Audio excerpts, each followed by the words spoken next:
Olá pessoal, boa noite. Hoje mais um dia aqui de podcast, né? Hoje estamos com a Júlia, né? Não sei se o pessoal já conhece, mas ela é advogada, né? A formação dela principal. Hoje está aqui na Santé com a gente, faz diversas coisas, né? Mas a formação dela de carreira é advocatícia. Então hoje a gente veio trazer um tema aí para vocês, né? Que hoje está muito em alta, né? Que é o marketing e também os problemas que isso pode trazer isso num tribunal, né? Em processos, né? E as pessoas às vezes não têm essa ideia desse risco que a gente tem. Então, o que eu queria é que você se apresentasse um pouquinho, né? Agora como advogado, no caso, né? Contar um pouco da sua experiência. Sim. O pessoal te conhecer um pouco melhor esse lado. Isso. Oi, gente, boa noite. Então, para quem me conhece aqui da Santé, né, nem imagina que eu também faço parte aí desse mundo jurídico, né? Eu sou formada desde 2013, ainda tem um tempinho, e continuei atuando, né? Mas eu parei em meados de 2020 por conta da Santé, mas eu nunca larguei o direito, sempre gostei muito do direito, então... É uma tua segunda vida aí. Sim, gosto bastante. E acho que o direito ele ajuda em tudo, né? Em qualquer profissão, assim, qualquer mercado, tudo vai esbarrar em leis, em regulamentos e tudo mais. E uma coisa que a gente escolheu esse tema hoje justamente pelo fato de muitas pessoas estarem na área da estética, terem certas atitudes e não terem a mínima noção do que isso pode impactar, né? E isso, igual você falou, acho que tem um pouquinho pra gente estender, não só na estética, né? Todos os outros ramos. Sim. É que aqui a gente é da estética, então a gente vai dar uma ênfase, mas todos os outros ramos também correm esses riscos, né? De não ter esses cuidados aí que acredito que você vai contar pra gente. Com certeza. E o nosso intuito aqui hoje é falar de forma mais leiga possível, não vou ficar me estendendo muito em questões técnicas, porque o objetivo é para esclarecer, né? Porque tem um advogado que usa uma linguagem muito rebuscada, né? E que o pessoal não entende. O pessoal não entende, não é esse o objetivo, é mais para trazer clareza em alguns assuntos que as pessoas às vezes não observam, né? Certo. Conta um pouquinho da tua história hoje como advogado, desde quando você começou, Na verdade, por onde você passou, quais foram as áreas que você atendeu. Na verdade, na faculdade, na graduação, eu sempre gostei muito do direito civil, que esbarra um pouco aqui nas questões que a gente vai comentar. Só que a minha formação, a minha especialização foi mais voltada para o direito do trabalho. Certo. Tudo a ver. Mas eu sempre gostei do direito civil, sempre foi uma área que eu me apaixonei, tanto é que eu fiz a minha prova do OAB em direito civil. Mas acabei caminhando para a trabalhista na minha experiência profissional, aí quando eu trabalhei em outros escritórios de advocacia. Você já trabalhou em vários escritórios? Já trabalhei em 3 escritórios de advocacia. Legal. Então deu uma experiência aí que veio Sim, colaborando. sim.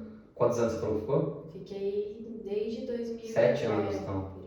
7 anos trabalhando. Na verdade, nem todo esse tempo, porque eu morei um tempo fora, né, do Brasil, depois Mas eu aí tem a voltei. parte estágio, né? Com certeza você deve ter tido mais. Muito mais até, com certeza. Legal, então assim, o que eu queria perguntar, já mais voltado para o tema, é assim, que é o que a gente vê hoje muito, né? Que é rede social. Sim. A rede social, se você for ver, ela te ajuda, né? Porque ela é a prova viva do teu trabalho lá na frente, porém, existem riscos. E esses riscos aí que acho que o pessoal não tem muita ideia, não tem muito noção do que pode ocasionar um problema lá na frente. Então assim, eu vejo muitas vezes, vou dar um exemplo aqui que você pode complementar e falar como é que isso funciona. Photoshop. Isso, o Photoshop é um perigo, porque assim, as pessoas têm ideia que vão atrair clientes utilizando o Photoshop, né? Às vezes ela faz algum procedimento e para potencializar aquele resultado ela vai lá e faz um Photoshop, só que isso é muito complicado, porque o que as pessoas não sabem é que para o direito, né, tem um entendimento de que o procedimento estético, isso tanto em cirurgias quanto procedimentos estéticos, o profissional que está fazendo aquele procedimento, ele tem a obrigação de resultado. O que isso significa? Significa que se ele está prometendo aquilo, né, que ele faz, que está vendendo aquele determinado procedimento, ele tem que cumprir com aquilo. Então, se a pessoa chegou através desse profissional, vendo aquele Photoshop, falou, olha, eu quero esse resultado, eu quero esse procedimento que você fez, eu quero ficar assim, o profissional vende daquela forma, ele vai ter que cumprir aquilo, Uhum. né? E a gente sabe que isso é bem difícil, né? É complicado. Chega até a ser uma propaganda enganosa? Sim, óbvio, é uma propaganda enganosa. E aí, se eventualmente acontecer desse paciente, né, querer ajuizar uma ação e tudo mais, esse profissional vai passar por maus bocados para comprovar que aquele paciente não teve o resultado, né, que ele vendeu, ou por alguma culpa exclusiva do paciente, ou por um caso de força maior, ou que ele não agiu em culpa e tudo mais. Mas aí é ele que tem que comprovar, entendeu? Perfeito. Eu acho que o Photoshop, isso é uma visão minha, né? Eu acho que ele está um pouco hoje fora, assim, ele existe, mas não tanto. Eu vejo, então, eu não sei qual a sua visão, mas assim, eu vejo outros problemas no marketing, por exemplo, assim, que são às vezes até um pouco mais graves, porque são mais cotidianos. Não, sim. Por exemplo, antes e depois, é uma coisa que tem todo dia no Instagram de todas as clínicas. Sim. E não que elas estão mexendo, fazendo propaganda enganosa, mas acho que os cuidados que tem que acontecer para poder postar esses antes e depois, eu acho que pode ter mais problemas do que a Photoshop nesse sentido. Porque o que eu falei, o Photoshop ele fica em casos específicos. Sim, né? esses detalhes. O Photoshop é o que eu vejo mais problemático aí, é nesse caso que eu mencionei, e também questões que as pessoas acham que ela não vai ser alvo de comentário, né? Por exemplo, a gente teve uma situação aqui que a gente ficou sabendo que uma profissional, ela postou o resultado de um determinado procedimento estético, e a paciente dela se viu ali no perfil dela e falou, mas eu não fiquei assim. Entendi. E ela comentou com outras pessoas, entendeu? Ela falou assim, olha, eu fiz esse procedimento com a fulana e ela postou meu antes e depois lá, mas claramente não era o resultado que eu tive. Então, nesse caso, a gente está falando de dois problemas juntos. Um do antes e depois, de não ter realmente avisado a paciente. Não foi nem questão de avisar, ela avisou que postaria, entendeu? Certo. Só que o resultado que ela postou então, essa é uma pura questão de Photoshop. Beleza. Pura questão de Photoshop. Mas eu digo assim, agora nos cuidados do antes e depois, quais são os cuidados que a pessoa deve ter antes de postar um antes e depois ali? Porque é uma coisa que todo mundo faz todo dia. Sim, a primeira coisa do antes e depois que o profissional tem que tomar cuidado é olhar o conselho dele, olhar o código de ética do conselho de classe dele. Porque às vezes é igual o médico. O médico é muito complicado para postar antes e depois. O CRM, ele veda alguns tipos de publicação e tudo mais. Então, o profissional está na estética, ele tem que verificar se o conselho dele permite ele postar antes e depois. E aí ele tem que, e é definido isso através do procedimento? Código de ética ou do conselho. Só o conselho? Do conselho. Então, por exemplo, assim, se o conselho de classe libera uma coisa, libera tudo. Se ele não libera nada, não libera nada. Se nada dispõe em relação a isso, ele não está, porque ele está divulgando o trabalho dele. Se obviamente o trabalho dele não ofende, não causa nenhuma vergonha, alguma coisa para o paciente e tudo mais, ele pode publicar. Mas ele tem que ter o cuidado de olhar se o conselho de classe dele está autorizando ele fazer esse tipo de publicação. É a primeira providência que ele tem que fazer. Existe alguma segunda, terceira para ter cuidado? A segunda é o pedir autorização do paciente. Certo. Então aí seria ter uso de imagem. Por escrito, certo? Mesmo que não apareça o rosto, mesmo nada. Mesmo que não apareça, porque às vezes a pessoa tem uma pinta, ou ela tem alguma característica que é inerente a ela. Entendi. E ela se vê lá, ela vai ficar tão constrangida, ela vai fazer ou alguém reconhece ela, tem um caso pior, fala que é ela. Exatamente, né? Às vezes a pessoa tá fazendo escondida do marido, vai lá, tem uma pinta, o marido viu, imagina, assim, brincadeiras à parte, mas isso acontece. Então ela tem que realmente ter essa autorização por escrito. Então, assim, se a gente for ver, vai tudo unido, né? Porque, tipo, vamos falar, se a gente for colocar num processinho aí, nascer no termo de uso de imagem, né? Para não ter problema com antes e depois, não ter problema com Photoshop e assim, então, assim, é uma roda, né? Total. E, assim, eu teria o cuidado também de colocar, mesmo tendo autorização do paciente, tá certo que isso é um preciosismo, né? Mas eu acho interessante, mostra um cuidado do profissional ali com a imagem dele também. Colocar observação embaixo, observação, foto autorizada pelo paciente. Eu não vejo ninguém fazendo isso. Ninguém. Não, na legenda da publicação, entendeu? Mesmo você tendo essa autorização, lá no fim da legenda colocar observação, foto autorizada pelo paciente. Eu não vejo as pessoas terem cuidado com isso. Obviamente devem ter profissionais que façam isso, né? Mas eu não vejo. Igual acontece, por exemplo, em cardápio, foto meramente ilustrativa. Exatamente. Entendi. Exatamente. Até porque a gente sabe que hoje a concorrência está muito, né, tá violenta, né? Uhum. Tá todo mundo aí querendo aparecer e faz parte, né? Às vezes a pessoa vai lá na maldade e printa e manda para alguma fiscalização, fala, né, inventa alguma coisa. Aí, se a pessoa entrar no perfil da outra, vendo esse cuidado, fala, essa pessoa ela já está instruída, ela sabe. Então, você até tocou um pouquinho no assunto que eu até ia entrar também. Por exemplo, uma coisa que eu tenho visto muito hoje, às vezes, é até partes íntimas na rede social. Sim. Eu não sei se isso é legal, se isso pode. Eu vejo que o Instagram ele já tem uma ferramenta que barra isso um pouco, né? Mas hoje eu cada vez mais vejo também isso acontecendo.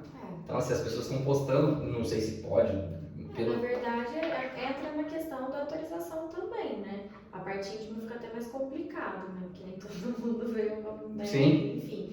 Só que a autorização e depende muito da política da rede social que a pessoa está usando, né? Porque às vezes coloca imagens, como é que fala?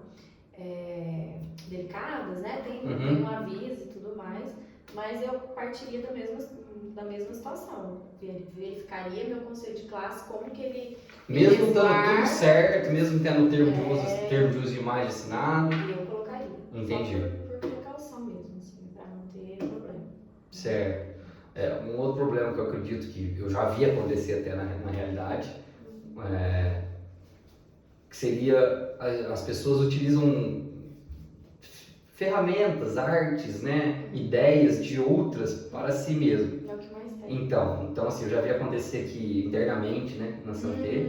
Então, eu queria te perguntar também quais os riscos que isso traz, né, e alertar as pessoas, né, porque assim, eu acho que o plágio seria, né, não digo às vezes não fazer, mas fazer da forma correta, né, ou então não fazendo da forma correta, que problemas que ela pode ter? Pode fazer, no caso, não como plágio, né? Obviamente, a pessoa ela pode utilizar materiais de outras pessoas desde que ela tenha autorização da pessoa. Ela deu crédito para a pessoa. Obviamente, ela não pode simplesmente pegar o material, às vezes divulgar e colocar, né? Mas, primeiramente, né, conversar com o dono do material. Enfim, se eu posso divulgar, utilizar sua foto. E se a pessoa autorizar, ok. E, né, dar o crédito para a pessoa, né? Certo. O nome da pessoa embaixo, quem é a autora do. E quando não faz isso, que risco pode acarretar? Ela pode sofrer uma indenização, né? Ela pode ser sancionada judicialmente, nos casos mais assim. Esse acontece pouco, né? Muito pouco, até porque a internet, se alguém fosse fazer isso, tem que ter muito tempo, né? Você imagina você ficar olhando todo mundo, mas pode acontecer.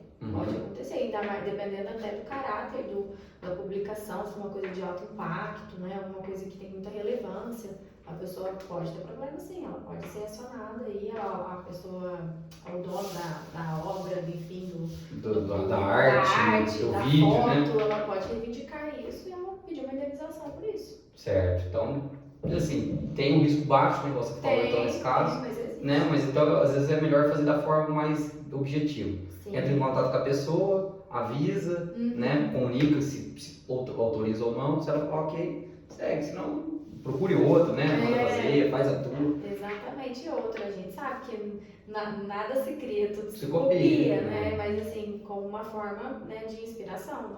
Tem pessoas que não conseguem, não tem nenhum cuidado de mudar a forma da escrita, ela copia até o erro, às vezes. Aí é complicado. A cor, né? A cor, tipo, não tem cuidado de mudar, né, o contexto, enfim, alguma coisa para não ficar escrachado na cara que ela tá copiando, né? Tipo, sim. Assim, até já pegando um pouquinho nesse coisa do plágio aí, uma coisa que eu vejo muito também, isso é uma coisa até que acho que já do mercado, né? É a parte da cópia de procedimentos, né? Assim, onde a pessoa vai, faz um curso, ela cria um outro procedimento com algumas mudanças, com outro nome.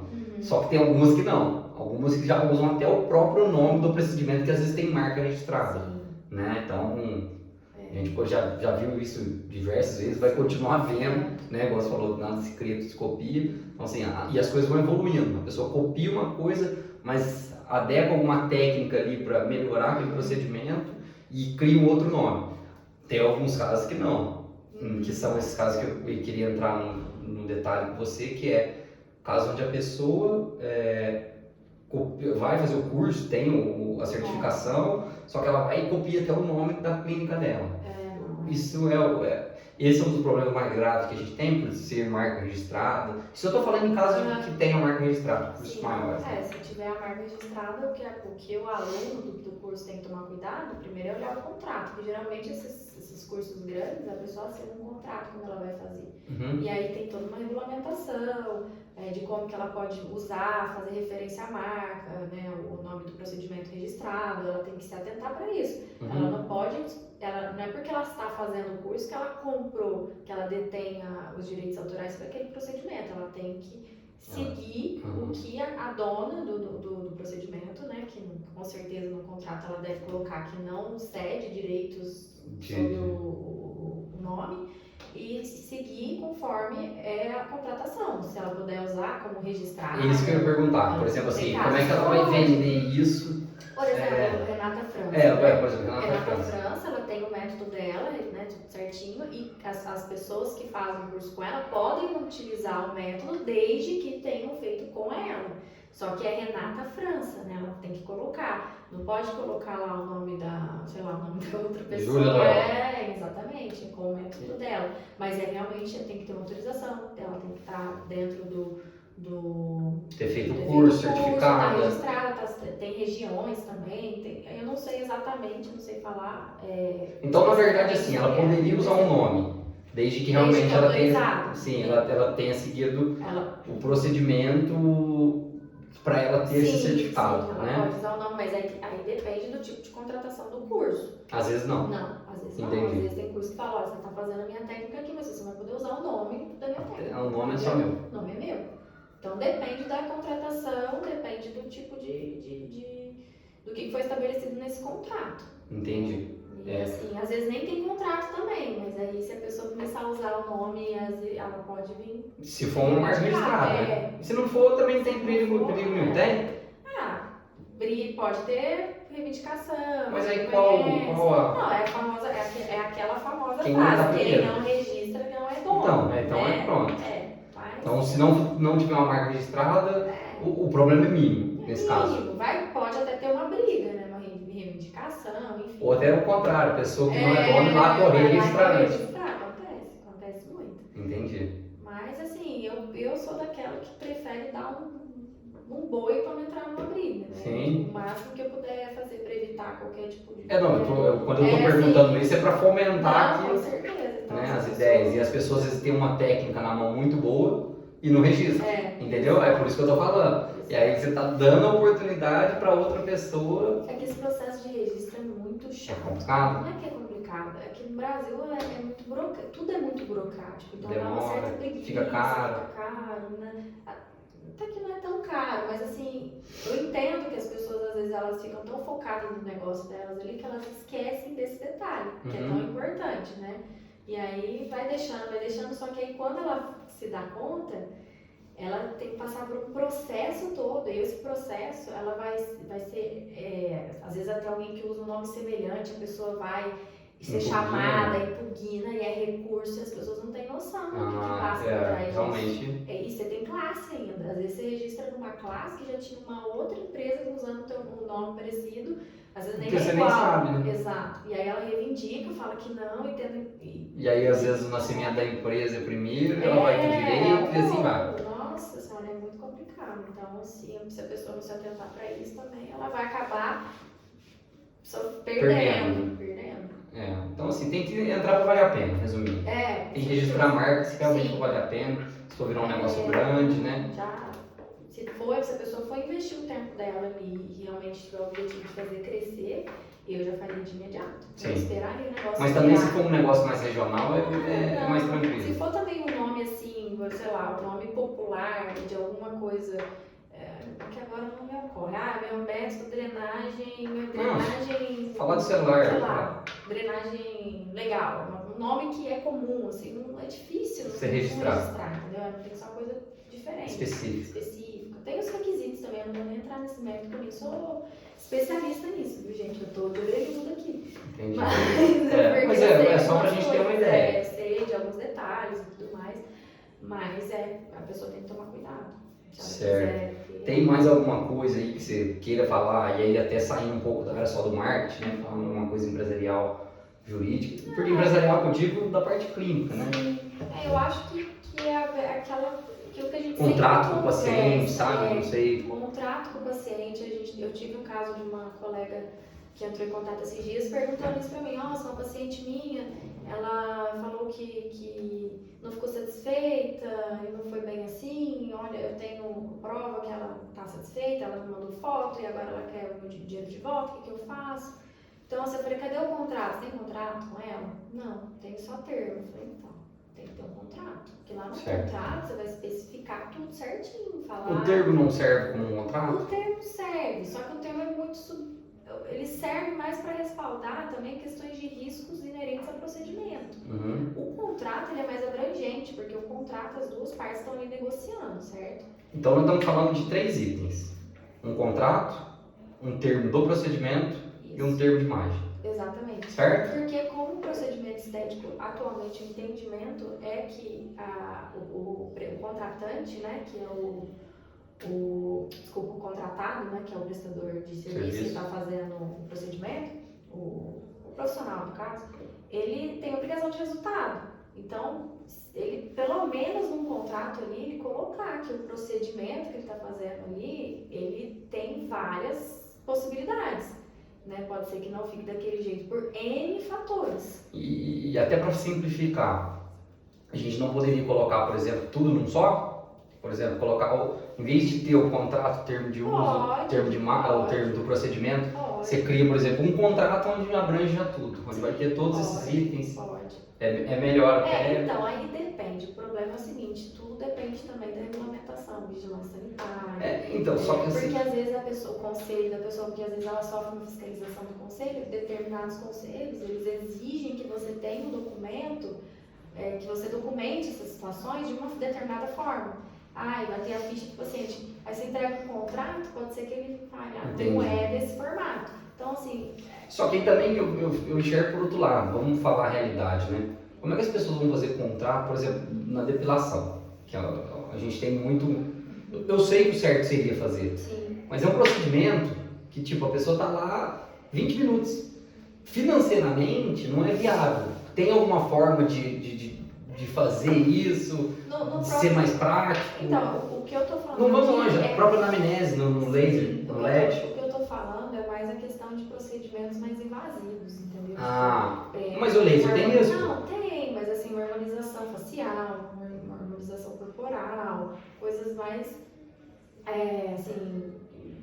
Não tô falando que o laser não é complicado. É isso que eu tô querendo dizer. Tem problemas também, só que são problemas mais específicos, assim, porque o que é o resultado do laser ou do LED, né? É a remoção do pelo, né? É uma coisa mais direcionada. Agora, um preenchimento labial, às vezes a pessoa, sei lá, imagina que ela vai ficar de uma forma. Às vezes ela tem o volume que ela quer, só que ela se baseou numa imagem que ela criou, entendeu? E o profissional às vezes vende pra ela que ela vai ficar daquele jeito, esse que é o problema, entendeu? Então, no meu ver... Assim, mas, então não tem uma maneira certa de burlar esse sistema? Não. Não tem uma regra. Burlar, que eu digo no sentido positivo, sabe? Tipo assim, que seja viável financeiramente, porque a pessoa vai perder um tempo danado, e que também não deixe ela na mão, porque ela pode ter um pepino aí pra frente. Eu acho que assim, que a pessoa puder fazer o máximo que ela puder fazer pra se resguardar nesse sentido, é um contrato... Desde que dê, né? Desde que dê, é um contrato simples, entendeu? Mas que abrange essas questões aí de obrigações dela, dependendo do procedimento que ela tem que fazer, tentando o máximo, mais informações possíveis do que o procedimento implica, né? E assim, a imagem que ela está querendo buscar, que ela está buscando ali, talvez ela não alcance e por diversos fatores. Exatamente. Não simplesmente, venha fazer o meu procedimento, assim. que você vai ficar assim. Aí eu acho que é mais complicado. E principalmente emagrecimento, hoje a turma vende muito isso, né? E a pessoa assim, venha ficar assim, né? Emagreça 15 quilos em um mês. Então assim, só que isso tudo é um conjunto do negócio. Se o paciente não segue isso, e você está vendendo isso, emagreça 15 quilos num mês. E se eu não me engano, posso estar falando besteira aqui, mas eu acho que isso procede, parece que um conselho do nutricionista, não sei qual que é o nome do conselho, veda, né, esse tipo de publicação, né, de venha perder tantos quilos antes e depois, não sei o que, de nutricionista. Não sei se mudou alguma coisa recente, mas eu me recordo que tinha alguma coisa nesse sentido. Justamente por isso, né, porque o processo de emagrecimento tem uma série de coisas, né, que todo mundo vai seguir daquela forma. E é um dos mais difíceis de seguir. Sim, com certeza. Porque depende do teu dia a dia. Sim. Realmente complicado. Tem mais algum ponto aí que você queira colocar? Eu acho que o objetivo hoje foi mais para tocar nesses assuntos Bem, dar uma por cima, né? Por cima, e que eu vejo que tem sim ainda algumas dúvidas em relação a isso. Até de vinculação mesmo, desse antes e depois, que às vezes a pessoa acha que é inocente, mas aí ela arruma um pepino na cabeça dela, né? Uma briga com alguma paciente, ela não tomou cuidado nesses detalhes. O mínimo, né? né? O mínimo. O que a gente tenta sempre passar aqui é isso. Tentar pegar o mínimo possível de delicadeza, de trato, e você não ter esse problema. Não precisa você ter tudo, igual a gente comentou aqui, esse, aquilo, mas pelo menos alguma coisinha você se respaldar. E outra coisa, é aquilo que a gente conversou, tudo depende também da postura do profissional. Se for um profissional que tem um diálogo aberto com o paciente, que está sempre ali esclarecendo, que tem... Não foge do problema, que encara as intercorrências, isso aí já vem de outros podcasts que a gente já gravou, né, Thiago? Acho que é difícil culminar com o processo. Só vai chegar nessa fase se acontecer assim, realmente, se o profissional for muito relapso em relação a essas questões. Né? Certo. Não, perfeito. Bom, gostaria de lembrar aí, semana que vem a gente vai estar lançando, semana que vem não, a semana ainda a gente vai estar lançando nosso programa dos cursos presenciais, né? A gente também está com a promoção lá no nosso... plataforma. Cursos EAD, que é a última semana aí. É a última semana? É a última semana, campanha das mulheres, né? Ah, tá. Então acho que todos os cursos estão com... Tá, todos os cursos da plataforma estão saindo por R$ 199,99, só durante essa semana agora. Tá. Até final de março. A assinatura continua a mesma coisa? Continua a mesma coisa. Tá. Só não, beleza. Então foi só um ganchinho que eu peguei aqui para falar, que eu lembrava da promoção. Tá certo. Se você então, puder indicar, né, Michel? Começar a pelo menos participar, porque a gente já está com bastante aluno, daqui a pouco vai começar a ter interações, né? A gente, daqui a um tempo, também vai preparar uma aula ao vivo, que eu acho que é bem legal dentro da plataforma. Então, são coisas que vão mudando. A gente só está esperando chegar um número de aluno que a gente quer, para a gente poder lançar mais coisas lá dentro. Isso, e indicar também o YouTube, né, nosso canal aqui, curtir, comentar, escrever pra gente, ou até a sugestão. É muito importante, né? Até pra gente continuar, né? Pegar isso aí. Exato, ou se você pretende ouvir algum tema diferente. Ou participar, às vezes, se você quer ser um participante, né? Verdade, boa ideia. Gente, boa noite. Obrigado. Boa noite.